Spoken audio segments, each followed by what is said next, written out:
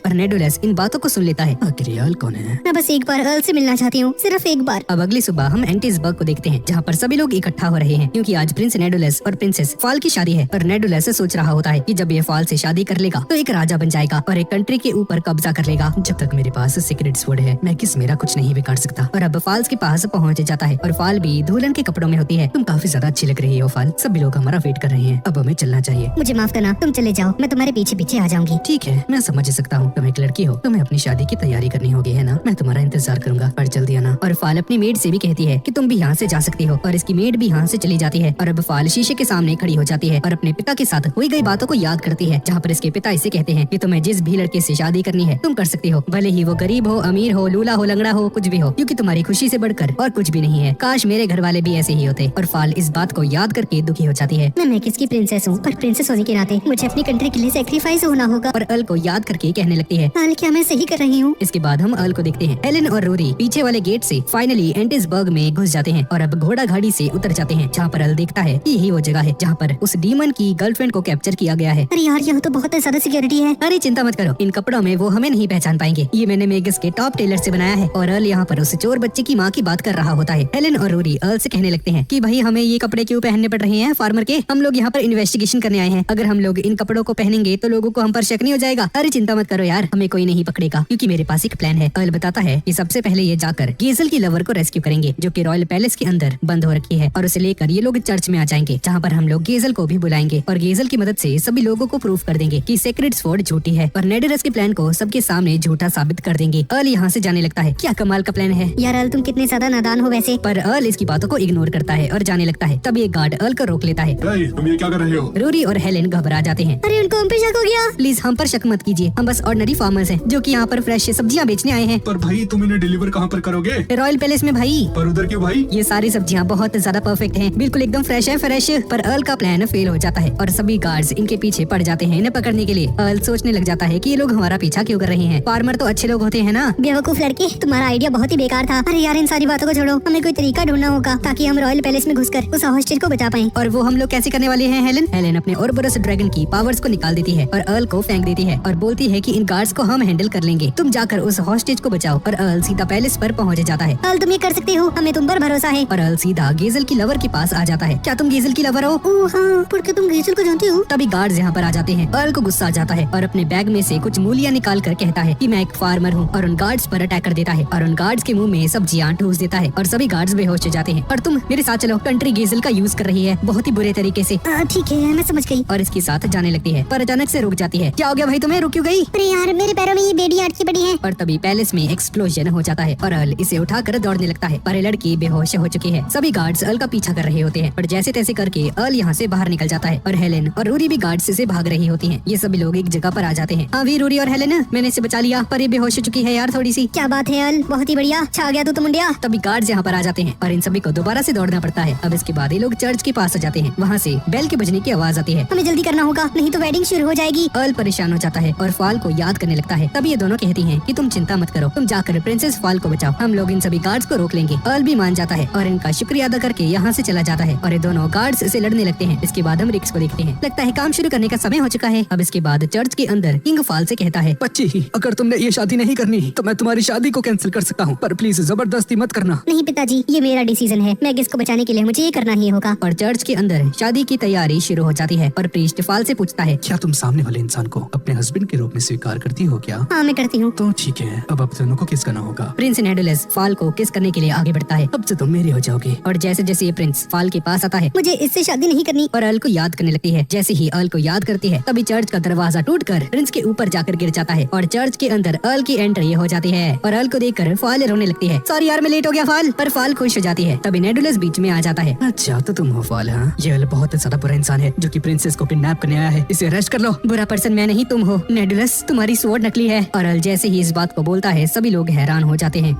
क्या मस्त जोक मारा, ये हंस रहे हल्का ठास। हाँ, मुझे पता है तुम शादी को तोड़ने की कोशिश कर रहे हो। किंग अर्ल के पास आता है और बोलता है कि वो सेक्रेड स्वॉर्ड नकली नहीं है। मैंने खुद अपनी आंखों से देखा था कि नेडुलस ने उस स्वॉर्ड का यूज करके सभी मॉन्स्टर्स को भगा दिया था। देखा, यहाँ पर सभी लोग स्वॉर्ड्स की पावर पर बिलीव करते हैं, कोई भी तुम्हारी बकवास को नहीं सुनने वाला। या फिर तुम इसे प्रूव कर सकते हो क्या? हाँ, मैं कर सकता हूँ प्रूफ। क्या? तभी अचानक से एक गार्ड यहाँ पर आ जाता है और नेडुलस को बताता है कि बहुत सारे मॉन्स्टर्स हमारी कंट्री पर हमला कर चुके हैं और ये काम किसी और का नहीं बल्कि रीक्स का होता है। रीक्स एक लूट बचा रहा होता है और चर्च में बैठे सभी लोग घबराने लगते हैं और प्रिंस नेडुलस से कहने लगते हैं कि प्लीज सेक्रेड स्वॉर्ड का यूज कीजिए और सभी मॉन्स्टर्स को यहाँ से भगा दीजिए। गैज़ल, कहाँ हो तुम? मेरी स्वॉर्ड लेकर आओ। पर गैज़ल ऐसा नहीं करता है, बल्कि अपनी गर्लफ्रेंड के साथ खड़ा होता है। तभी रीक्स नेडुलस के पास आता है। गैज़ल सर जी बिजी हैं, आप इसका यूज कर सकते हैं। सभी लोग घबरा जाते हैं और प्रिंस नेडुलस से कहते हैं कि जल्दी से इसका यूज कीजिए और सभी मॉन्स्टर्स को यहाँ से भगा दीजिए। पर नेडुलस घबरा जाता है और इस तलवार का यूज नहीं करता है। ये तलवार नकली है ना, इसलिए ये काम नहीं करने वाली। अब बाल उस तलवार को एक मॉन्स्टर के पास फेंक देता है और ये मॉन्स्टर यहाँ से चले जाने की बजाय इस तलवार के ही 2 टुकड़े कर देता है। और सभी लोग देखते हैं कि इस तलवार ने काम नहीं किया है, जिसका मतलब है कि यह स्वॉर्ड नकली है। ये क्या? इस तलवार ने तो काम नहीं किया, तो वो मॉन्स्टर्स पहले रिपेल कैसे कैसे हो रहे थे? तभी गैजेल उस विसल को बचाता है और बोलता है कि मैं समझाता हूँ कि वो मॉन्स्टर्स पहले रिपेल कैसे हो रहे थे। जैसे ही इस विसल को बचाता है, यहाँ पर मौजूद वो मॉन्स्टर गायब हो जाता है और सभी को बताने लगता है कि प्रिंस ने मुझे थ्रेटन किया था ताकि मैं सारी कंट्रीज पर मॉन्स्टर्स से हमला कर दूं। जैसे ही नेडोरस अपनी तलवार को ऊपर करता था, ये मेरे लिए एक सिग्नल का काम करता था जिससे कि मैं मॉन्स्टर्स को रिट्रीट करने का हुक्म दे देता था। वो सभी मॉन्स्टर्स इस मॉन्स्टर विसल से कंट्रोल हो पा रहे थे और इसे बस एक मॉन्स्टर ही बचा सकता है। इसका मतलब ये है कि वो सीक्रेट स्वॉर्ड बिल्कुल छोटी है। क्या तुम कुछ कहना चाहोगे प्रिंस नेडोरस? हाँ। और नेडोरस हंसने लगता है।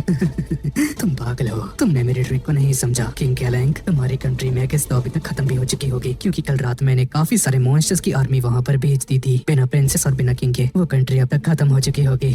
तभी गैजेल कहता है कि आखिरकार तुमने ये किया कैसे? मैंने तो कोई भी ऑर्डर्स नहीं दिए थे उन मॉन्स्टर्स को हमला करने के लिए, तो ये कैसे पॉसिबल है? मुझे किसी विसल की जरूरत नहीं है। मैंने मॉन्स्टर्स की मरी हुई डेड बॉडीज का यूज किया ताकि उन्हें अट्रैक्ट कर सकूं। मुझे तुम्हारी सीटी की कोई भी जरूरत नहीं है। और नेडोरस बताता है कि इसका प्लान ये था कि जैसे ही सभी मॉन्स्टर्स मैगिस को तबाह कर देंगे, ये मैगिस पर कब्जा कर लेगा। अभी भी तुम अगर वहाँ पर जाओगे तो काफी ज्यादा लेट हो चुका होगा किंग। अब मैगिस से तबाह हो चुका होगा। तभी हेलेन और रूरी यहाँ पर आ जाते हैं। मैगिस को कुछ नहीं हुआ है। जब मैगिस पर हमला हुआ था तो सभी सोल्जर्स और गिल्ड के एडवेंचरर्स उनके पास आए थे ताकि उनसे ट्रेनिंग ले सके। उन्होंने कहा था कि वो लोग हमारी कंट्री को खुद डिफेंड करना चाहते हैं। वो सभी एडवेंचरर्स किसी चट्टान की तरह हमारी कंट्री की रक्षा कर रहे हैं। और मैगिस में ऐसा ही हो रहा होता है। वो सभी एडवेंचरर्स और सभी सोल्जर्स मिलकर सभी मॉन्स्टर्स को हरा रहे होते हैं। ये जानकर किंग रोने लगता है कि इसकी कंट्री के अंदर काफी ज्यादा लॉयल लोग रहते हैं। अब पाल के पास आता है। पहल, अब तुम्हें खुद को सेक्रीफाइस करने की जरूरत नहीं है। तभी एंटिसबर्ग के गार्ड्स यहाँ पर आ जाते हैं। इन सभी लोगों को पकड़ लो। पर इसका ऑपोजिट हो जाता है। ये सभी गार्ड्स मिलकर नेडोरस को घेरने लगते हैं और हेलेन बताती है कि इसने सभी गार्ड्स को नेडोरस की सच्चाई बता दी है और अब ये लोग इनकी साइड हो चुके हैं। अब नेडोरस को गुस्सा आ जाता है और एक डैगर निकालकर किंग को मारने ही वाला होता है कि तभी अर्ल एक मूली को बीच में फेंक देता है और इस पर एक पंच मारते हुए कहता है कि तुम्हारा भांडा फूट चुका है। नहीं यार, ये नहीं हो सकता। मेरा प्लान तो बिल्कुल परफेक्ट था। और सभी गार्ड्स नेडोरस को लेकर चले जाते हैं और यहीं पर फाल अर्ल को गले लगा लेती है और बोलती है कि मैं तुम्हें बहुत ज्यादा प्यार करती हूँ। पर ये देखकर रूरी की जल जाती है। साले झूठे, तूने कहा था ये तेरी दोस्त है बस, बचपन के चड्डी बड्डी हो और अब इस लड़की को तुझसे प्यार हो गया। यार मैं क्या बोलूं अब?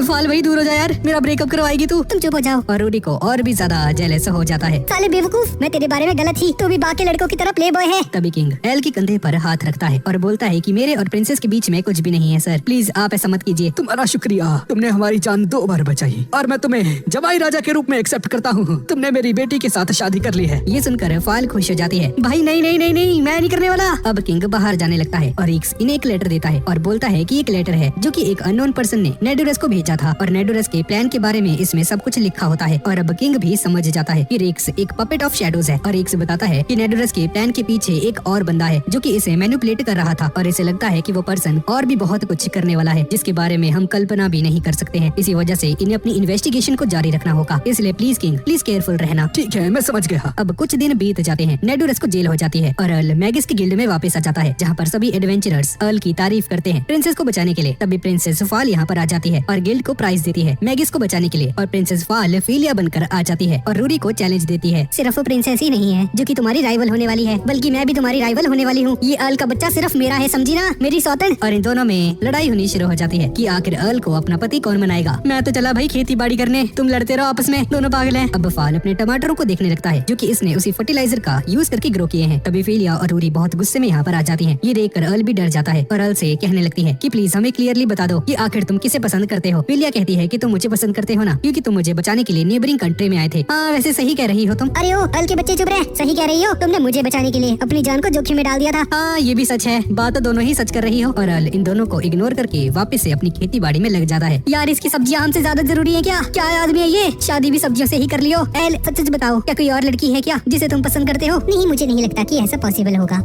हाँ यार, दरअसल है एक लड़की जिसे मैं पसंद करता हूँ। सॉरी लेडीज, मुझे जाना होगा, मैं वेजिटेबल्स बेचने जा रहा हूँ। ये सुनकर ये दोनों तो पागल ही हो जाती हैं कि एल किसी और को पसंद करता है। इसके बाद एल एक लड़की की फोटो के सामने खड़ा हो जाता है और कुछ सब्जियों को रख देता है और उस लड़की का नाम इरूबी होता है। अब ये लड़की कौन है इसके बारे में हमें आगे पता चलेगा। इसके बाद हम अर्ल का पास्ट देखते हैं, यानी कि अब से 15 साल पहले की कहानी, जहाँ पर हम अर्ल के डैड को देखते हैं और आलू कलेक्ट कर रहे होते हैं। काफी ज्यादा थक जाते हैं, पर जैसे ही अर्ल को देखते हैं तो देखते हैं कि अर्ल ने पहले ही बहुत सारे वेजिटेबल्स को कलेक्ट कर लिया है, जिसे देखकर ये हैरान रह जाते हैं और अर्ल से पूछते हैं कि तुमने ये सब अकेले कैसे कर दिया भाई? पिताजी, इन सभी को निकालने में मुझे काफी ज्यादा मजा आया। तभी एल की मॉम यहाँ पर आ जाती है। तुम्हारी हिम्मत कैसे हुई, सारा काम अर्ल को दे दिया क्या? अरे नहीं भाग्यवान, अरे पीट क्यों रही हो? अरे मुक्का नहीं। पर इसकी मॉम इसे बहुत बुरी तरह से मारती है। अब अगले सीन में अर्ल कुछ पोटैटोस को कुछ लोगों के पास लेकर आता है और बोलता है कि ये सारे पोटैटोस आपके लिए हैं, ये सब मैंने ही ग्रो किए हैं और ये सभी लोग इसकी तारीफ करते हैं। तभी अर्ल को पीछे से एक आवाज आती जाती है, जहाँ पर ये देखते हैं कि कुछ लोग एक छोटी सी बच्ची को पकड़ने की कोशिश कर रहे होते हैं और इस बच्ची के कपड़ों में से कुछ वेजिटेबल्स बाहर आ जाती हैं। अरे ये लड़की कौन है? लगता है ये कोई चोर है। अरे बच्ची चोरी क्यों कर रही है? जिस पर ये आंटी बताती है कि लगता है इसे भूख लग रही होगी और हो सकता है कि इस बच्ची के पेरेंट्स ने इसे अबेंडन कर दिया हो या फिर मर गए होंगे। तो इसका मतलब ये अकेले रहती है क्या? हाँ शायद। लगता है ये माउंटेन्स पर रहती है, पर अगर ये माउंटेन्स पर रहती है तो ये लोग इसे पकड़ क्यों रहे हैं? लगता है उन लोगों के पास कोई और चारा नहीं है। उन लोगों को इस लड़की को स्लेव ट्रेडर्स के पास बेचना होगा, क्योंकि अगर इसे यहाँ पर अकेला छोड़ दिया गया तो ये और भी ज्यादा बुरी चीजें करने वाली है। ये सुनकर अर्ल हैरान हो जाता है और तब ये बच्ची जिसका नाम इल्विया है उन लोगों से छूटकर भाग जाती है और अर्ल के पोटैटो वाली बास्केट को उठा लेती है और यहाँ से भागने लगती है। और अब ये सभी लोग इसका पीछा करने लगते हैं इसे पकड़ने के लिए और इल्विया उन कच्चे आलूओं को खाने लगती है माउंटेन के पास बैठकर। तभी अर्ल इसके पास कुछ खाना लेकर आता है, लेकिन इल्विया डरकर यहाँ से भाग जाती है। अर्ल इसे रोकता है। अरे तुम चिंता मत करो, मैं तुमसे वो पोटैटोज वापस नहीं लेने आया हूँ, बल्कि जो कच्चे पोटैटोज जो तुम खा रही हो वो बहुत ही ज्यादा कड़वे होते हैं, इसलिए मैंने उन्हें छीलकर तुम्हारे लिए सूप बनाया है। पर इल्विया डरकर पेड़ के पीछे जाकर खड़ी हो जाती है। अर्ल इस सूप को नीचे जमीन पर रख देता है और बोलता है कि ये मेरी मॉम ने बनाया है, इसे खाकर देखना, तुम्हें काफी ज्यादा पसंद आएगा। और ऐसा बोलने के बाद अर्ल यहाँ से चला जाता है और अब इल्विया काफी ज्यादा कंफ्यूज्ड हो जाती है। अर्ल अगले दिन दोबारा आ जाता है और बोलता है कि आज मैं तुम्हारे लिए पोटैटो ऑमलेट लेकर आया हूँ, जिसके बाद उसे जमीन पर रखकर यहाँ से चला जाता है। इल्विया नीचे आती है और उस ऑमलेट को खाने लगती है। अगले दिन ये सैंडविच लेकर आता है। अब इल्विया भी इसके पास आकर बैठ जाती है और खाने लगती है। क्या ये स्वादिष्ट है? जी हाँ भैया, ये स्वादिष्ट है। ये टमाटर तो और भी ज्यादा टेस्टी है। ये टमाटर मैंने उगाए हैं। सच में आपने उगाए हैं? हाँ, मेरे पिताजी ने मुझे कहा था जो फार्मर्स वेजिटेबल्स ग्रो करते हैं उन्हें काफी ज्यादा खुशी मिलती है, ये जानने के बाद कि जो लोग भी उनकी सब्जियों को खाएंगे वो इसे खाकर खुश हो जाएंगे। ये बच्ची अपना नाम बताती है कि मेरा नाम इल्विया है। दोनों अपना नाम बताते हैं। तभी अचानक से अर्ल के पेट में गुड़गुड़ की आवाज आने लगती है और इल्विया अपने सैंडविच को अर्ल को ऑफर करती है। अरे कोई बात नहीं, तुम खाओ यार। अगर तुम्हें भूख लगी है तो आप खुश नहीं रह पाओगे। थैंक्स इल्विया। और उस सैंडविच को लेने ही वाला होता है कि तभी यहाँ पर वही लोग आ जाते हैं और इल्विया को पकड़ लेते हैं और बोलते हैं कि तुम्हारा बहुत हो चुका, हम तुम्हें स्लेव ट्रेडर्स को बेच देंगे। अर्ल इन्हें मना करता है कि प्लीज ऐसा मत करो, इसने सब्जियां चुराना बंद कर दिया है। उससे क्या होता है? इसने हमारा काफी ज्यादा नुकसान करवा दिया है, उसकी भरपाई कौन करेगा? अर्ल नीचे जमीन पर बैठ जाता है और इनसे भीख मांगता है कि प्लीज इस लड़की ने जितने भी पैसे चुराए हैं मैं आपको रिटर्न कर दूंगा, जितनी भी सब्जियां आपको चाहिए मैं आपको दे दूंगा, मैं आपको सब कुछ दे दूंगा, प्लीज इसे अकेला छोड़ दीजिए। पर ये लोग अभी भी इसकी बात को नहीं मानते हैं और अर्ल को सामने से हटने के लिए कहते हैं। तभी अर्ल के डैड यहाँ पर आ जाते हैं आखिर ये यहाँ पर क्या चल रहा है? और ये लोग अर्ल के डैड को सारी बात बता देते हैं। अच्छा तो ये बात है। हाँ, और ये दोनों नमूने कहने लगते हैं कि अगर हम इस लड़की को बेच भी देते हैं तो भी हमारे नुकसान की भरपाई नहीं हो पाएगी। ये सुनकर अर्ल के डैड उस चावल की बोरी को नीचे रख देते हैं और कहते हैं कि तुम इसे ले जा सकते हो, इससे तुम्हारा लॉस पूरा हो जाएगा। ये लोग भी लालच में आ जाते हैं और कहते हैं कि ठीक है, हम इस चावल को रख लेंगे और इस लड़की को छोड़ देंगे। और ये लोग इस चावल की बोरी को लेकर चले जाते हैं। पिताजी, हमने उनको सारे चावल दे दिए, क्या ये सही रहेगा? हाँ, ज्यादा कुछ नहीं होगा, चिंता मत करो। बस तुम्हारी माँ मुझे मार देगी बच्चे,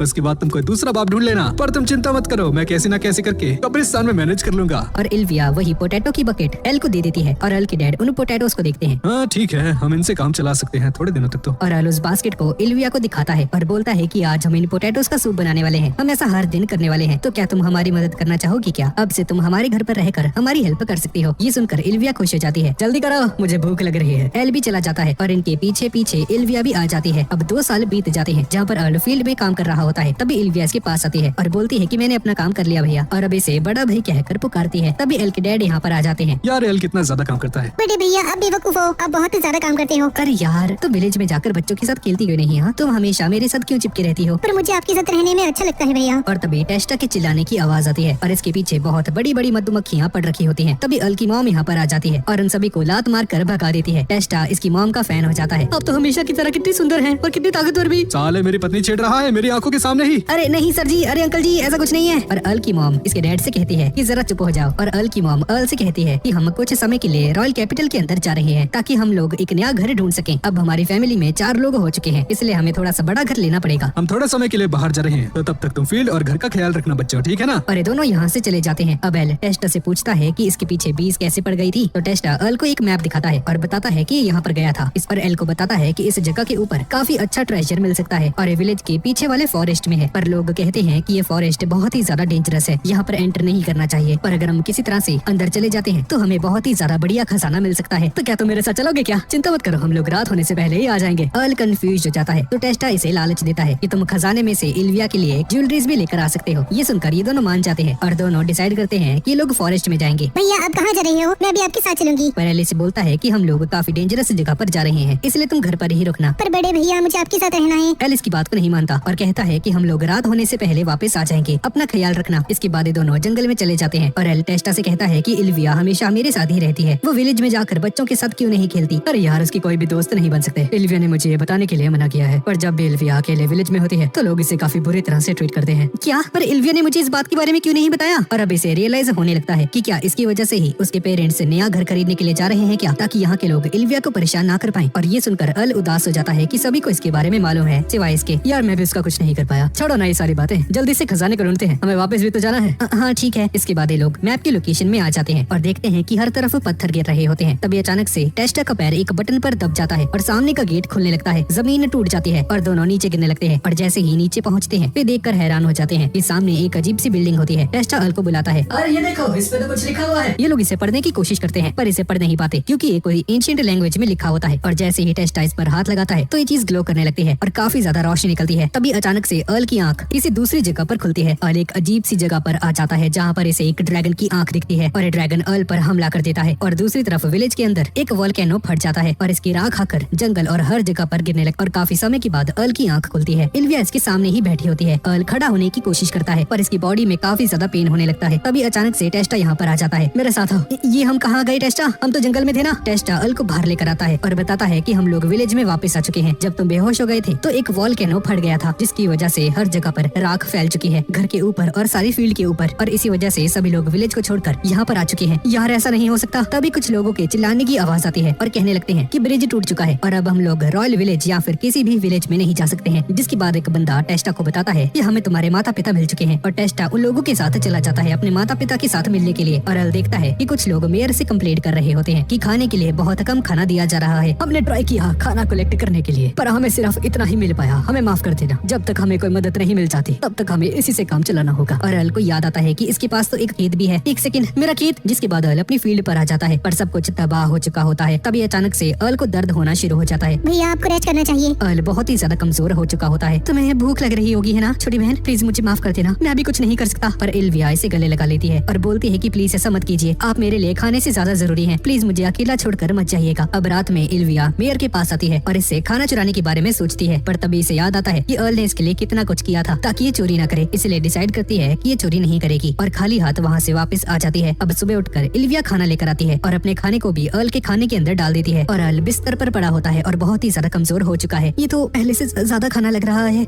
ये चल क्या रहा है? और इल्विया अल से झूठ कह देती है कि रॉयल कैपिटल में से फूड सप्लाईज आ चुकी हैं, इसलिए हमें काफी ज्यादा खाना मिल रहा है। मॉम और डैड भी जल्दी आने वाले हैं, इसलिए बहुत सारा खाइए और जल्दी से ठीक हो जाइए भैया। ये तो काफी अच्छी बात है। क्या तुमने खाना खाया इल्विया? जी हाँ मैंने खा लिया और वो भी पेट भरकर। पर ये झूठ होता है और अल से कहती है कि मैं वेट नहीं कर सकती सारी वेजिटेबल्स खाने के लिए जो कि आप दोबारा से ग्रो करेंगे। मैं उनका इंतजार करूंगी भैया। ठीक है मैना, मैं तुम्हारे लिए हमेशा वेजिटेबल्स ग्रो करूंगा। और इल्विया काफी समय तक अपना खाना एल को देती जा रही थी जिसकी वजह से इल्विया बहुत ही ज्यादा कमजोर हो जाती है और अपना दम तोड़ देती है और मरते मरते कहती है भैया मैं आपसे बहुत प्यार करती हूँ। और इल्विया मर जाती है। अल को होश आता है। इल्विया कहाँ हो तुम? तभी टेस्टा यहाँ पर आ जाता है। इल्विया को कुछ हो गया। अल और ये सुनकर अल हैरान हो जाता है। ये जानने के बाद कि इल्विया मर चुकी है अल टूट जाता है। जब मुझे इल्विया मिली अब तक काफी देर हो चुकी थी। इल्विया भूख की वजह से मर गई। भूख के कारण? ये कैसे हो सकता है? रॉयल कैपिटल में से फूड डिलीवरी आई थी ना। अरे ये किस बारे में बात कर रहे हो तुम? कोई हेल्प नहीं आई थी, बल्कि हम तो रॉयल कैपिटल से कांटेक्ट भी नहीं कर पा रहे हैं। 1 महीने से ज्यादा हो गया। ये सुनकर अल और भी ज्यादा हैरान हो जाता है और इसे पता चल जाता है कि इल्विया अपने हिस्से का अब तक इसे खाना खिलाती आ रही थी और खुद भूख की वजह से इसकी मौत हो गई। और अल रोने लगता है। इसके बाद हम इल्विया की ग्रेव को देखते हैं जहाँ पर एल के पेरेंट्स भी पहुंच चुके थे। ये सब मेरी गलती थी। इसके बाद हम वापस से प्रेजेंट में आ जाते हैं और अल अपने मन में कहता है इल्विया अगर आज तुम जिंदा होती तो मैं तुम्हें भर पेट खाना खिलाता। और गाइस इसी वजह से अल एक फार्मर बना था और उसी रात एक बहुत बड़ा सा मॉन्स्टर एल के खेतों में आ जाता है इसकी फसल को तबाह करने के लिए, लेकिन एल उसे बहुत आसानी से हरा देता है। इसके बाद एल जब अपने घर जा रहा होता है तो रास्ते में इसे एक लड़की मिलती है जो कि बेहोश पड़ी होती है। एल इसे उठाकर घर पर लेकर आ जाता है और जब इसे होश आता है तो एल से कहती है कि क्या तुम मुझे किडनैप कर लेकर आए हो क्या? शक्ल से तो किडनैपर नहीं लगते। अरे नहीं नहीं, तुम बेहोश पड़ी थी। पर ये तो और भी बुरा है, जब मैं बेहोश थी तब तुमने मुझे किडनैप कर लिया और मेरा फायदा भी उठाया है ना। अरे नहीं यार ऐसा कुछ नहीं है। अब ये लड़की कहने लगती है कि इसे गिल्ड को ज्वाइन करना है ताकि थोड़ा बहुत पैसा कमा सके। ओह अच्छा ऐसी बात है। हाँ ठीक है, मैं भी गिल्ड का मेंबर हूँ, मैं तुम्हें वहाँ पर लेकर चलूंगा। अब अगले दिन ये दोनों गिल्ड में जाने के लिए तैयार हो जाते हैं। तभी रूरी इसके घर पर आ जाती है, लेकिन जैसे ही गेट को खोलती है तो अपने सामने उसी लड़की को देखती है और हैरान होकर यहाँ से भाग जाती है रोते हुए। अब इसके बाद अल इसे गिल्ड में लेकर आ जाता है जहाँ पर लीनिया अपनी क्वेस्ट को इश्यू करवा सके। और लीनिया हेलेन को बताती है कि इसके टाउन में बहुत अजीब चीजें हो रही हैं, सभी लोग अजीब सा बिहेव कर रहे हैं, इसलिए चाहती है कि कोई एडवेंचरर वहाँ पर आकर इसे इन्वेस्टिगेट करे। तुम डिटेल्स में नहीं बता रही हो, मुझे नहीं लगता कि कोई एडवेंचरर इस क्वेस्ट को लेगा। और लीनिया अल से कहती है कि तुम भी तो एक एडवेंचरर हो ना।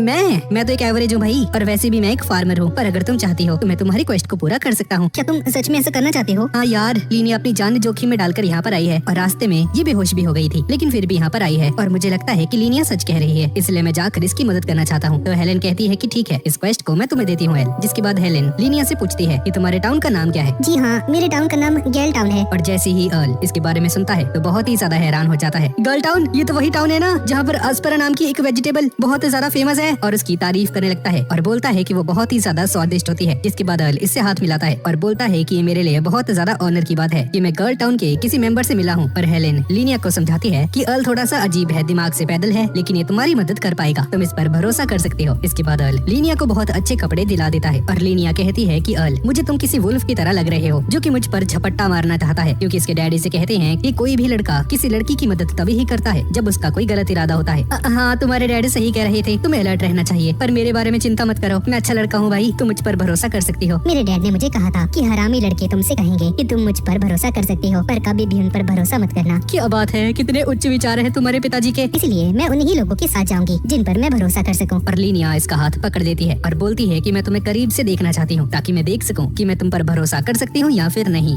ठीक है, तो चलो भाई गर्ल टाउन में चलते हैं। ये दोनों गर्ल टाउन की तरफ जाने लगते हैं और रूरी पीछे से ये सब कुछ देख लेती है और चिल्लाकर अर्ल से कहती है कि अर्ल, तुम पागल हो क्या, इस लड़की के साथ क्या कर रहे हो भाई। और ये दोनों घोड़ा गाड़ी में बैठकर जाने लगते हैं और ड्राइवर बताता है कि गर्ल टाउन किसी भी और टाउन से ट्रेड नहीं करते हैं। तभी अर्ल को लगता है कि कोई इसका पीछा कर रहा है और बाहर एक फीमेल ऑर्क इसका पीछा कर रही होती है। ये देखकर ये डर जाता है। अरे चिंता मत कीजिए सर, ये एक ऑर्क है, हम इससे पीछा छुड़ा लेंगे। पर यहाँ पर एक ऑर्क नहीं बल्कि पूरा का पूरा ग्रुप आ जाता है जो कि इनका पीछा करने लगता है। अरे भाई, इतने सारे ऑर्क कहाँ से आ गए? अरे यार, लगता है सारे मुझसे अट्रैक्ट हो रहे हैं। और ऐसा बोलकर ये बेहोश हो जाता है। जिसके बाद हल को होश आता है और इसे पता चलता है कि ये लिलिया के पैर पर सो रहा था और डर जाता है और दूर हो जाता है और देखता है कि इसके गले में एक पेंडेंट आ चुका है। और लिलिया इसे बताती है कि ये पेंडेंट इसी ने इसे पहनाया है क्योंकि तुम काफी ज्यादा घबरा गए थे। ये पेंडेंट तुम्हें शांत रहने में मदद करता है, तुम्हारा शुक्रिया। जिसके बाद ये लोग अपनी डेस्टिनेशन पर पहुँच जाते हैं और गाड़ी से उतर जाती है। वो लड़की काफी ज्यादा अच्छी है। आपका क्या मतलब है? और बताता है कि जब एल बेहोश हो गया था और ये लोग ऑर्क से बच रहे थे तो एल काफी ज्यादा डर गया था और डर की वजह से कांप रहे थे, लेकिन उस लड़की ने तुम्हें अपने पैरों पर लेटा दिया और तुम्हें शांत करवाया। अर्ल ये सुनकर सोच में पड़ जाता है। जिसके बाद दोनों गर्ल टाउन में पहुंच जाते हैं जहाँ पर गेट कीपर्स इसे रोक लेते हैं। पहले लिलिया इन्हें बताती है कि इसका गेस्ट है, इन्हें अंदर जाने दिया जाए। जिसके बाद ये लोग इन्हें अंदर जाने देते हैं और एल नोटिस करता है कि इन गेट कीपर्स ने झाड़ू पकड़े होते हैं। झाड़ू से कौन पीटेगा भाई किसी को। इसके बाद अर्ल एक दुकान पर आ जाता है और खाने का ऑर्डर देता है। सर जी, मैंने सुना है कि इस टाउन में कुछ अजीब चीजें हो रही हैं। अजीब चीज नहीं, ऐसे तो यहाँ कुछ नहीं है, तुम खुद ही देख सकते हो, यहाँ पर बहुत ज्यादा शांति है। अबे दुकानदार इसे इसका ऑर्डर दे देता है पर ये जला हुआ होता है। अरे बच्चे, इससे कोई फर्क नहीं पड़ता। अरे इससे कोई फर्क नहीं पड़ता है, इससे कोई भी फर्क नहीं पड़ता है। और अजीब तरीके से बिहेव कर रहा होता है। तभी पीछे से आवाज आती है और तभी एक बंदा सब्जियों के साथ गिर जाता है। अर्ल इसकी हेल्प करने की कोशिश करता है पर ये बंदा बिना सब्जियों को उठाए ही यहाँ से जाने लगता है और कुछ सब्जियों को कुचल भी देता है। एक्सक्यूज मी सर, आपकी सब्जियाँ खराब हो रही हैं। ये बंदा पीछे मुड़कर देखता है और अर्ल को बहुत अजीब तरीके से देखने लगता है। यहाँ के सभी लोग बहुत ज्यादा अजीब बिहेव कर रहे होते हैं। यार कुछ तो गड़बड़ जरूर है, ये सभी लोग बहुत ज्यादा ही वियर्ड हैं। अर्ल कुछ सोच ही रहा होता है कि तभी कुछ लोग यहाँ पर आकर अर्ल को सामान समझकर उठाकर ले जाते हैं। भाई, उन लोगों ने मुझे गलती से कार्गो समझ के उठा लिया। इतनी अजीब बात है ये। हाँ, मैं तुम्हें दरअसल यही बताना चाहती थी, यहाँ पर सभी लोग बहुत अजीब बिहेव कर रहे हैं। हाँ यार, तुम सही कह रही हो। एल, एक काम करो ना, अभी के लिए मेरे घर चलते हैं ताकि थोड़ा सा रेस्ट कर पाओ। जिसके बाद अर्ल को अपनी दुकान पर लेकर आ जाती है और बताती है कि ये पेंडेंट्स बेचते हैं और इन पेंडेंट्स के ऊपर गुड गॉड की ब्लेसिंग लगी हुई है जिससे कि सारी बुराइयां दूर हो जाती हैं। और इसने अर्ल को भी यही पेंडेंट पहनाया है और बोलती है कि शायद इसी पेंडेंट की वजह से हम लोग टाउन के लोगों की तरह पागल नहीं बने हैं अभी तक। क्या तुम्हारे पास ऐसे और भी है क्या जिससे कि हम टाउन के लोगों को ठीक कर सके? नहीं, इतने पेंडेंट्स नहीं है, हम सभी को इतने नहीं पहना सकते हैं। बाय द वे, तुम्हारे पेरेंट्स कहाँ पर हैं? मुझे नहीं मालूम, जब से ये अजीब चीजें टाउन में होनी शुरू हुई हैं, तब से मैंने उन्हें नहीं देखा। ठीक है, मुझे तुम्हारे पेरेंट्स के बारे में भी इन्वेस्टिगेट करना होगा। और लीनिया कुछ अजीब सा बिहेव करने लगती है और अर्ल से कहने लगती है कि मैं सारी इन्वेस्टिगेशन को तुम पर छोड़ती हूँ। अगली सुबह सभी लोग बहुत अजीब बिहेव कर रहे होते हैं। तभी एक बंदा अर्ल को देखकर कहता है, ये अजनबी इंसान कौन है? सर जी, आप कौन हो? मेरा नाम रेम्बल हॉल है और मैं इस गर्ल टाउन का लॉर्ड हूँ। आपसे मिलकर खुशी हुई, मुझे आपसे कुछ सवाल करने हैं। ठीक है, क्यों न तुम मेरे घर पर आ जाओ, मैं तुम्हें डिनर पर इनवाइट करता हूँ। ठीक है। और तभी अचानक से वही लोग आ जाते हैं और अर्ल को सामान समझकर उठाकर ले जाते हैं और जाते जाते रेमुल से कहता है कि मैं आपके घर जरूर आऊंगा आज रात को।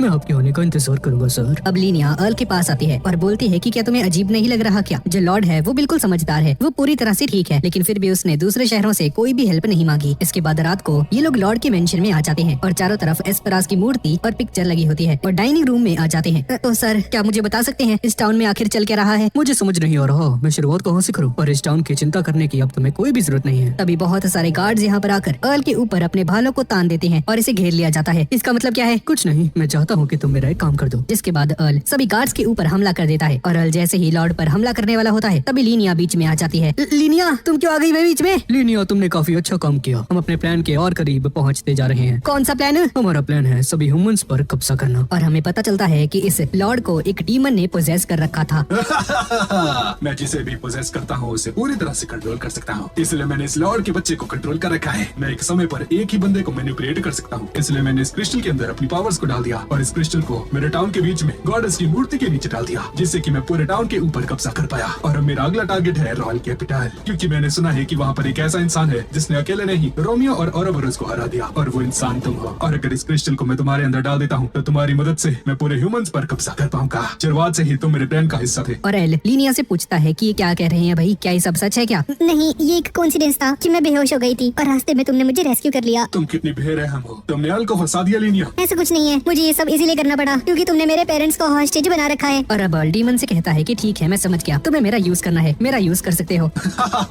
मुझे तुम्हारे जैसे स्मार्ट लोग बहुत ही अच्छे लगते हैं। जिसके बाद अल को पोजेस करने ही वाला होता है, पर ये देखकर लीनिया रोने लगती है और अल के साथ अपनी मेमोरीज को याद करने लगती है। प्लीज अल यहाँ से भाग जाओ। अब काफी ज्यादा लेट हो चुका है। और तभी अल जमीन के ऊपर जोर से एक पत्थर मारता है, जिसकी वजह से बहुत ज्यादा रोशनी भी निकलती है और सारी जगह हिलने लगती है। और पता चलता है कि जो गॉडेस की मूर्ति होती है वो डिस्ट्रॉय हो चुकी है और अल को पोजेस करने वाला क्रिस्टल भी गायब हो जाता है और सभी सोल्जर्स भी बेहोश हो जाते हैं। ये क्या पत्थर था? ये तो बस एक कम्युनिकेशन डिवाइस था, उस मूर्ति को डिस्ट्रॉय करने वाले तो मेरे पार्टनर्स थे। पार्टनर्स? इम्पॉसिबल। लीनिया तुम पर नजर रख रही थी, तुम ऐसा नहीं कर सकते। अच्छा, और तब क्या होता जब लीनिया मेरे पास नहीं थी? तो मैंने ये सब कुछ तब ही किया। लीनिया की नजरों से मैं 2 बार भाग चुका हूँ, जब वो मर्चेंट्स मुझे कार्गो समझकर उठाकर ले गए थे और एल को पता चलता है कि वो मर्चेंट्स नहीं थे, दरअसल वो रूरी और हेलेन होते हैं। ये दोनों भी इस गर्ल टाउन के अंदर इन्वेस्टिगेट करने आए होते हैं और जब इसे दूसरी बार उठाया था तो इन दोनों ने एल को बता दिया था इस गॉडेस के स्टैचू की वजह से ही इस टाउन के लोग पोजेस हो रहे हैं। जिसके बाद इनका प्लान ये था कि जैसे ही एल लॉर्ड के मेंशन में चला जाता है और इस लॉर्ड के प्लान के बारे में मालूम पड़ता है, उसी वक्त ये लोग उस गॉडेस के स्टैचू को डिस्ट्रॉय कर देंगे। और कम्युनिकेशन करने के लिए हेलेन ने एलन को एक पत्थर दिया था और ये पत्थर जब टूट जाता है तो इसके अंदर से तेज रोशनी निकलती है और एल ने इन्हें लीनिया के द्वारा बनाए गए पेंडेंट्स भी दे दिए थे और रूरी और हेलेन ने लीनिया के पेरेंट्स को भी बचा लिया होता है। तुम्हारा खेल खत्म, समझ गए ना डरावने से? असुर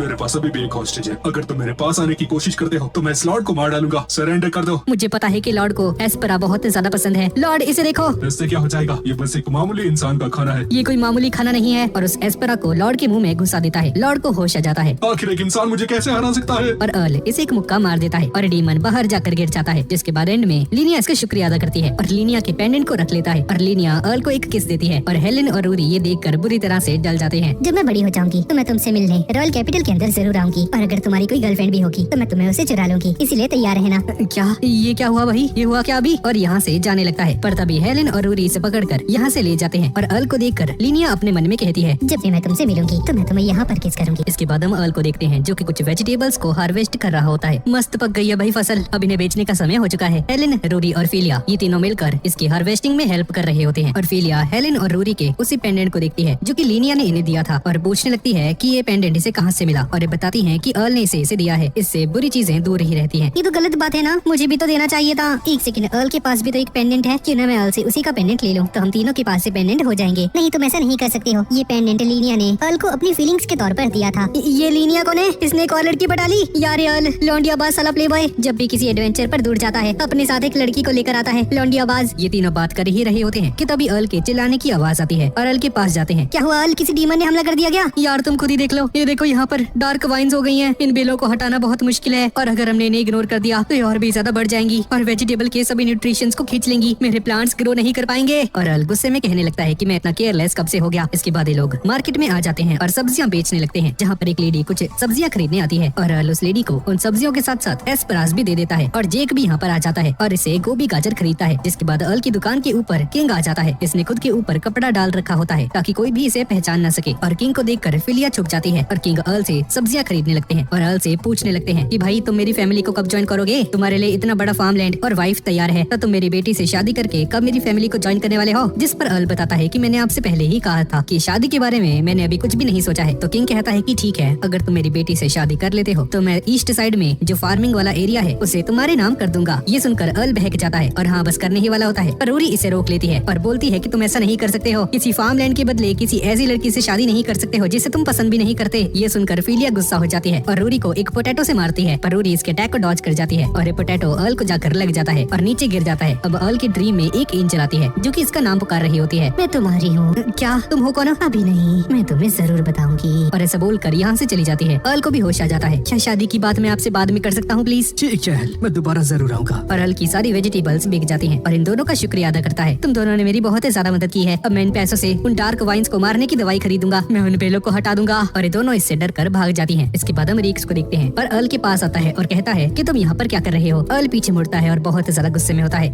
भाई तुम्हें क्या हो गया? यार मेरी फील्ड पर डार्क वाइन्स पैदा हो चुके हैं और अगर मैंने उन्हें नहीं हटाया तो मेरी सारी सब्जियां खराब हो जाएंगी, इसलिए मैं ये दवाई लेकर आया हूँ उन्हें हटाने के लिए। अच्छा ऐसी बात है क्या? हो तभी एक लड़की के चिल्लाने की आवाज आती है और कुछ लोग एक छोटी बच्ची को परेशान कर रहे होते हैं ताकि इसे बेच सके। अर्ल इनके पास आता है। क्या तुम्हें दिखाई नहीं देता? ये लड़की तुम्हारे साथ नहीं जाना चाहती। पेंटकले बीच में दखल मत दे, मैं मार दूंगा तुझे, समझ गया ना? चल अपना काम कर। और ये बंदा अर्ल पर हमला कर देता है पर अर्ल इसके अटैक को डॉज करके इसे नीचे गिरा देता है। दूसरा बंदा भी इस पर हमला करता है पर अर्ल इसे भी डॉज करके इसे एक जोरदार लात मारता है और ये बंदा नीचे जमीन पर गिर जाता है। ये देखकर तीसरा बंदा तो डर के मारे भाग ही जाता है और अर्ल इस लड़की के पास आता है। क्या तुम ठीक हो? और अर्ल देखता है कि इस लड़की के सर पर सींग हैं और इसे पता चल जाता है कि एक डीमन चाइल्ड है, जिसका मतलब है कि एक डीमन फैमिली से बिलोंग करती है। डर मत, मेरा नाम रिक्स है। तुम्हारा नाम यूरिया है ना? मैं भी एक डीमन फैमिली से बिलोंग करता हूँ। और ये बच्ची बताती है कि ये डीमन किंग की बेटी है। यूरिया इनसे मदद मांगती है ताकि डीमन को बचा सके और बताती है कि इसकी अटेंडेंट वल्फी ने इसे अचानक से कहा कि ये सेफ नहीं है और उसने एक पोर्टल खोला और यूरिया को यहाँ पर भेज दिया और अब ये वापस जाकर डीमन को बचाना चाहती है। लेकिन रिक्स कहता है कि डीमन की टेरिटरी समुद्र के दूसरे किनारे पर है और बोट से वहाँ पर पहुँचने में कम से कम 3 दिन लग जाएंगे। पर एल इस काम को अपने ऊपर ले लेता है और अपना पेस्टिसाइड रिक्स को दे देता है और इसे कहता है कि प्लीज मेरी खेती का ख्याल रखना। और एल बताता है कि इसके पास वहाँ पर पहुँचने का एक तेज तरीका है और यूरिया को उठाकर पानी के ऊपर भागने लगता है। दोनों डीमन टेरिटरी पर पहुँच जाते हैं और यूरिया इसका शुक्रिया अदा करती है कि इतनी जल्दी यहाँ पर पहुँच गए। तभी वल्फी यहाँ पर आ जाता है और इन पर हमला करना शुरू कर देता है पर एल इसके हमले को रोक देता है और यूरिया को भी मारने की कोशिश करता है। एल इसके पीछे जाता है और इसे नॉकआउट कर देता है और ये देखकर यूरिया हैरान हो जाती है कि वल्फी इसे क्यों मार रहा था। वल्फी दोबारा से उठ जाता है और दोबारा से इस पर हमला करने के लिए आगे बढ़ता है, लेकिन तभी अचानक से एल की मॉम यहाँ पर आ जाती है और इसे नॉकआउट कर देती है और बताती है कि रिक्स ने मुझे सब कुछ बता दिया था और अपने बेटे को ढूंढने के लिए यहाँ पर आ चुकी है। ये सभी लोग मिलकर डीमन कैसल में पहुँच जाते हैं। यूरिया थ्रोन रूम में आ जाती है और अपने फादर को ढूंढने लगती है जहाँ पर इसके पिता जमीन पर पड़े होते हैं और एल एक गार्ड को जिंदा देखता है और एक गार्ड बताता है कि एक लड़की थी और अचानक से यूरिया को चेतावनी देता है और जैसे ही एल की मॉम इसे मारने वाली होती है एल अपनी मॉम को रोक देता है और एल समझ जाता है कि इसकी असली मॉम नहीं है, क्योंकि एल की असली मॉम जब भी इसे मिलती है और इसे गले लगाती है तो बहुत जोर से लगाती है, इतना ज्यादा जोर से कि इसकी हड्डियां तक टूट जाए और एल की मॉम अपने असली रूप में आ जाती है और एल को पता चलता है कि ये ओलिविया है। ओलिविया को जिंदा देखकर एल हैरान रह जाता है और सोच में पड़ जाता है कि ये जिंदा कैसे है, इसने तो इसे मरते हुए देखा था। और ओलिविया बताती है कि एक इविल गॉड की ताकतों की वजह से जिंदा है और अपनी ताकत का यूज करके यूरिया पर हमला करने लगती है, लेकिन एल इसे रोक देता है और यूरिया को बचा लेता है। एक बहुत बड़ा स्लैश होता है और एक भयंकर धमाका भी हो जाता है और जब धूल हट जाती है तो एल देखता है कि सामने खड़ा पूरा पहाड़ टूट चुका है। ओलिविया हैरान होती है कि एल ने इसके अटैक को कैसे डॉज कर लिया। अरे भैया बहुत ज्यादा अमेजिंग हो, लगता है इविल गॉड की ताकत अभी भी आपके अंदर सील्ड है। मेरे अंदर इविल गॉड की ताकत? एक सेकंड, क्या आपको नेचर लवर की स्किल नहीं मिली थी? उसी सील की वजह से आपके स्टैट्स इतने ज्यादा इंप्रूव हो गए थे भैया। ये सुनकर एल याद करता है कि हाँ, इस सीरीज के स्टार्ट में इसे ऐसी एक स्किल मिली थी और उस स्किल के मिलने के बाद इसके स्टैट्स बहुत ज्यादा इंप्रूव हो गए थे एकदम से ही। जिस स्किल की वजह से आपके स्टैट्स इंप्रूव हुए थे वो इविल गॉड की पावर थी। ये क्या बकवास है? आखिर इविल गॉड मुझे ताकत क्यों देगा? मैं तो उससे कभी मिला भी नहीं हूँ। नहीं भैया, आप उससे मिले हो और अगर आप अब हमारी साइड आ जाओगे तो मैं आपको ठीक से बताऊंगी आखिर आप उससे कब मिले थे। और ऐसा बोलकर ओलिविया इसके पास आ जाती है। बड़े भैया क्यों ना हम पहले की तरह साथ रहें। और ओलिविया इसे कंट्रोल करने वाली होती है, लेकिन तभी यूरी यहाँ पर आ जाती है और अल का नाम लेती है जिसकी वजह से अल वापस से होश में आ जाता है। बीच में मत आओ। और यूरी का गला पकड़ लेती है। अल मेरे बड़े भैया हैं तो बीच में मत पड़ो। अल यूरिया को बचाने के लिए आगे बढ़ता है पर ओलिविया अपनी ताकतों का यूज करके इसे नीचे गिरा देती है और अल से कहती है कि बड़े भैया अगर आप इविल गॉड की ताकत को एक्सेप्ट कर लेते हो तो मैं इस लड़की की जान बख्श दूंगी, नहीं तो मैं इसकी जान ले लूंगी। यूरिया इसे कहने लगती है कि बड़े भैया मेरी चिंता मत कीजिए, प्लीज आप मुझे छोड़कर यहाँ से चले जाइए। और इसे मारने ही वाली होती है कि तभी एल इसे बचाने के लिए आगे बढ़ता है पर तभी अचानक से इसका पेंडेंट ग्लो करने लगता है और जब इसकी आंखें खुलती है तो देखता है कि सारी चीजें रुक चुकी हैं, समय रुक चुका है। ये हो कह रहा है और तभी वही एंजल यहाँ पर आ जाती है जो कि हमने अभी थोड़ी देर पहले देखा था, जो किसके सपने में आई थी। तुम कौन हो? मैं वही हूँ जिसे लोग गुड गॉड कहते हैं। The good God? Evil God की वजह से मैं ब्लॉक हो गई थी पर तुम्हारे इस पेंडेंट की वजह से मैं वापस से टाइम और स्पेस के बीच में कनेक्ट कर पाई और अपनी ताकतों का यूज करके मैंने समय को रोक दिया। लेकिन मैं ज्यादा समय तक ऐसा नहीं कर सकती हूँ, ये तुम पर थोड़ा सा भारी हो सकता है, लेकिन मैं तुम्हारे अंदर की इविल गॉड की ताकतों को खत्म करके गुड गॉड की पावर्स को इंस्टॉल करना चाहती हूँ। ये सुनकर एल हैरान हो जाता है कि कौन सी ताकत भाई। तभी अचानक से इविल गॉड की ताकत यहाँ पर आकर अच्छी वाली गॉड पर हमला कर देती है, लेकिन एक गुड गॉड इविल गॉड की ताकत को रोक लेती है। इविल गॉड ने मुझे ढूंढ लिया है, इससे पहले कि वो मुझे वापस से ब्लॉक कर दे अपना हाथ आगे बढ़ाओ। एल अपना हाथ आगे बढ़ाता है और एक गुड गॉड एल को अपनी ताकतें दे देती है और इविल गॉड की ताकतों को अर्ल के अंदर से हटा देती है और कहती है कि ये ताकत थोड़ी सी इनकम्प्लीट है, इससे तुम अपने ओपोनेंट्स को हरा तो पाओगे और मैं तुम्हारे लिए टाइम को थोड़ा सा पीछे कर दूंगी और तुम उस छोटी लड़की लड़की को बचा लेना। ठीक है, मैं समझ गया, तुम्हारा शुक्रिया एल। अब समय वापस से चलने लगता है और एल देखता है कि इल्विया यूरिया पर हमला कर रही होती है, लेकिन एल जल्दी से जाकर अपनी गुड गॉड की ताकतों का यूज करता है और एल की ताकत की वजह से अचानक से यहाँ पर बहुत सारे पौधे उगने शुरू हो जाते हैं और इल्विया भी समझ जाती है कि अच्छी गॉड ने बीच में इंटरवीन किया है और एल ने जो प्लांट्स लेकर आए थे वहाँ पर डार्क वाइन बनने लगती है और ये सभी जाकर इल्विया को पकड़ लेती हैं और यूरिया भी इल्विया के हाथ से छूटकर पौधों के ऊपर जाकर गिर जाती है। इल्विया को गुस्सा आ जाता है और डार्क वाइन्स को तोड़ देती है और अपनी ताकतों का यूज करके एक स्वॉर्ड को समन करती है और एल पर हमला करने के लिए आगे बढ़ती है, पर एल अपनी गुड गॉड की ताकतों का यूज करता है और सामने वाइन्स की एक वॉल क्रिएट कर देता है, जिसकी वजह से इल्विया का अटैक रुक जाता है और इल्विया देखती है कि वो वाइन्स इसके पैरों को पकड़ने लगी हैं, पर तलवार से उन्हें काट देती है। पर इल्विया अपनी ताकतों का यूज करके उन सभी डार्क वाइन्स को तोड़ देती है, पर ये सारी वाइन्स इसका पैर पकड़ लेती हैं और वुल्फी भी यहाँ पर आ जाता है और इल्विया को देख कर कहता है कि तुमने मेरी प्रिंसेस यूरिया को बहुत ज्यादा चोट पहुंचाई है, अब तुम्हारी बारी। और इल्विया पर हमला कर देता है, जिसकी वजह से इल्विया धुएं के अंदर गायब हो जाती है और धुएं से बाहर आकर कहती है तुम्हारे अटैक से मुझे कोई भी फर्क नहीं पड़ा और इस पर हमला कर देती है और वुल्फी भी बहुत दूर जाकर गिरता है। यूरिया इसके पास जाने लगती है पर अर्ल इसे प्रोटेक्ट करता है, लेकिन इल्विया बहुत तेजी से इसके पास से निकल जाती है और वुल्फी के पास आ जाती है। इल्विया रुक जाओ। एल की बात सुनकर इल्विया रुक जाती है। मुझे अचानक से बहुत ज्यादा बोरिंग फील हो रहा है। ऐसा बोलकर इल्विया हवा में उड़ जाती है और यहाँ से जाने लगती है। रुको बड़े भैया, जब हम लोग अगली बार मिलेंगे तो अकेले में मिलेंगे, ओनी-चान। और ऐसा बोलकर यहाँ से गायब हो जाती है। वुल्फी गुस्से में आकर एल से पूछता है कि ओलिविया के साथ कैसे रिलेटेड है, पर तभी डीमन किंग यहाँ पर आ जाता है। एल ने सभी को बचाया है, उससे दूर हट जा। एल उसे अपनी छोटी बहन के बारे में बताता है और एक्सप्लेन करता है कि ओलिविया का इविल गॉड से क्या संबंध है। आखिर वो लड़की थी कौन? और अर्ल डीमन लॉर्ड को इविल गॉड के बारे में बता देता है। डीमन किंग सर, क्या मुझे कुछ बता सकते हैं? मुझे ज्यादा नहीं पता, मैं बस इतना जानता हूँ कि मेरे पूर्वज और इविल गॉड के बीच में कोई ना कोई कनेक्शन तो जरूर था और जिन बुक्स के अंदर हिस्ट्री को लिखा गया था उनसे मुझे पता चल सकता था कि पास्ट में क्या हुआ था, पर वो किताबें भी गुम हो चुकी हैं। पर जैसे ही मुझे कुछ पता चलता है तो मैं तुम्हें जरूर बताऊंगा। ठीक है, आपका शुक्रिया। यूरिया उदास हो जाती है कि एल यहाँ से जा रहा है और जाने से पहले इसे गले से लगा लेती है। ये देखकर वुल्फी को गुस्सा आ जाता है और एल पर इल्जाम लगाता है कि ये यूरिया को अपनी जाल में फंसा रहा है। एल वापस से अपने फार्म में आ जाता है और टेस्टा को अपने खेतों में हेल्प करता हुआ देखता है। एल इसे सब कुछ बता देता है जो भी कुछ इसने किया। टेस्टा भाई, क्या तुम्हें याद है काफी समय पहले हम लोग एक केव में गए थे? हाँ मुझे याद है। क्यों, क्या हुआ? उस वक्त मैं बेहोश हो गया था। मेरी मेमोरीज उसके रिलेटेड बहुत ज्यादा धुंधली हैं, लेकिन मुझे लगता है कि मैंने वहाँ पर किसी चीज को देखा था। तुम किस चीज के बारे में बात कर रहे हो? तुम्हारे बेहोश होने के बाद वो ज्वालामुखी फट गया था, जिसकी वजह से हमारा विलेज खराब हो गया था। हम किसी से नहीं मिले थे एल। पर क्या तुम इविल गॉड के बारे में जानते हो? क्या इविल गॉड? अरे नहीं यार, कुछ नहीं, भूल जाओ इसके बारे में। मुझे ये बताओ टमाटर कैसे हैं? मस्त है मस्त, ये लो चखो इसे। और टमाटर बहुत बढ़िया से हार्वेस्ट हो चुके हैं। टेस्टा भाई चलो मेरे साथ कैपिटल चलो। अरे नहीं एल, दरअसल मुझे फिशिंग करना जाना है, मैं तुमसे दोबारा जरूर मिलूंगा। और टेस्टा को बाय बोलकर एल यहाँ से चला जाता है और जाते वक्त एल एक शॉर्टकट लेने के बारे में सोचता है और एक ऑर्क इसका पीछा करने लगता है। एल थक चुका होता है और डिसाइड करता है कि ये सीधा इस ऑर्क का सामना करेगा और अपनी पूरी ताकत का यूज करके ऑर्क पर एक पंच मारता है। पर ये ऑर्क दोबारा से खड़ी होकर दोबारा से एल का पीछा करने लगती है, पर तभी कोई इस ऑर्क को मार देता है और हमें पता चलता है कि ये जेक की पार्टी होती है। ये सभी एडवेंचरर्स इस ऑर्क को मार देते हैं। अलूची, तुम पहले से काफी ज्यादा कमजोर नहीं हो गए हो? मतलब तुम इतनी सारी बैटल्स लड़ चुके हो पर अब तुम एक ऑर्क को नहीं हरा पा रहे? ये सुनकर एल सोच में पड़ जाता है कि क्या ये पहले से कमजोर हो चुका है क्या? अब एल गिल्ड में आ जाता है और बताता है कि ये पहले से कमजोर हो चुका है। ये तो अजीब बात है। एल, अपनी स्टैट्स की स्क्रीन दिखाना एक बार। एल अपनी स्टैट्स दिखाता है। मुझे लगा ही था तुम्हारे स्टैट्स कम हो चुके हैं। ये सुनकर एल सोच में पड़ जाता है कि कहीं ये इस वजह से तो नहीं हुआ क्योंकि इसकी नेचर लवर की स्किल चली गई है और साथ ही में इविल गॉड की ताकत भी चली गई है। पर एल डिसाइड करता है कि ये हेलेन और रूडी को इसके बारे में नहीं बताएगा। पर तुम चिंता मत करो, अभी भी तुम्हारे स्टैट्स एक एवरेज एडवेंचर से काफी ज्यादा हैं। तभी रिक्स यहाँ पर आ जाता है। एल की मॉम का एक लेटर लेकर यहाँ पर आ जाता है और इसमें लिखा होता है कि वो दोनों लड़कियाँ जो तुम्हारे साथ काम करती हैं, क्या वो दोनों भी तुम्हारे इस लेटर को पढ़ रही हैं क्या? और अगर वो इसे पढ़ रही हैं, तो अगर तुमने एल के ऊपर कुछ भी करने की कोशिश करी तो मैं तुम दोनों को जान से मार डालूंगी। समझ गई ना कुड़ियों? ये सुनकर ये दोनों डर जाती हैं और कहती हैं कि हमें नहीं पढ़ना भाई इस लेटर को। और एल की मॉम तो सारा कुछ जानती है कि उसका बेटा क्या गुल खिला रहा है। एल की मॉम को पता चल जाता है कि एल के साथ क्या क्या हुआ है और उस पूरे लेटर में आई लव यू लिखा होता है और इसे बंद कर देता है और रिक्स यहाँ से चला जाता है। तभी फैल यहाँ पर आ जाती है। हेलो एल, काफी समय हो चुका है, मैं तुम्हारे साथ घूमने जाना चाहती हूँ। ये सुनकर रूरी और हेलेन कहने लगती हैं कि भाई ये तो गलत बात है, तुम अकेली क्यों जाओगी इसके साथ? ज्यादा शानी बन रही है तू, हम भी जाएंगे इनके साथ। और इन तीनों में बहस हो जाती है कि आखिरकार अर्ल के साथ घूमने कौन जाएगा। और आखिर में अर्ल उन सभी एडवेंचरर्स के साथ मिलकर ड्रिंक कर रहा होता है और अर्ल के दिमाग में बहुत सारे क्वेश्चंस होते हैं। सबसे पहला, ये इल्विया जिंदा कैसे है और आखिर इसके साथ लड़ क्यों रही थी? और इन डीमंस का इविल गॉड के साथ क्या कनेक्शन है? काफी सारे क्वेश्चंस हैं जिनका आंसर मुझे चाहिए। पर अभी के लिए मेरे पास मेरे दोस्त हैं, मेरे पास ये सभी लोग हैं जिनके साथ मैं जिंदगी को एंजॉय करना चाहता हूँ। और मेरे दोस्तों और इस शहर को बचाने के लिए मैं एक अच्छा फार्मर बनूंगा